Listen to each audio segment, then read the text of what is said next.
ইরানে হামলার সিদ্ধান্ত বাতিল করেছেন মার্কিন প্রেসিডেন্ট ডোনাল্ড ট্রাম্প। দ্রুত একটি চুক্তি সম্পাদনের সত্ত্বে হামলার সিদ্ধান্ত থেকে সরে আসেন তিনি। ট্রুথ সোশ্যালে দেওয়া এক পোস্টে ট্রাম্প বলেন, বিশ্বের ভবিষ্যতের স্বার্থে এবং একই সঙ্গে একটি সফল ও সমৃদ্ধ ইরানের টিকে থাকার জন্য হামলা বাতিল করা হয়েছে। এর আগে শুক্রবার মন্ত্রিসভার বৈঠকে ইরানের ওপর নতুন ও তীব্র হামলার হুমকি দেন ট্রাম্প।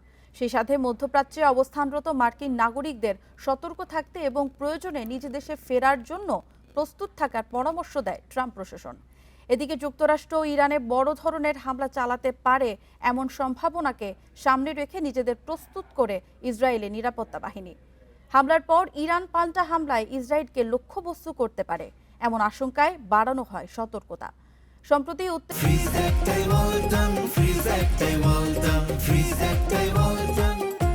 উত্তেজনা বাড়ানোর জন্য যুক্তরাষ্ট্রকে অভিযুক্ত করেছে ইরান।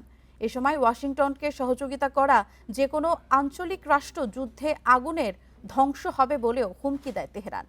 সে লক্ষ্যে উপসাগরীয় বিভিন্ন দেশে মার্কিন স্থাপনা লক্ষ্য করে হামলাও জোরদার করে ইরানের বিপ্লবী বাহিনী।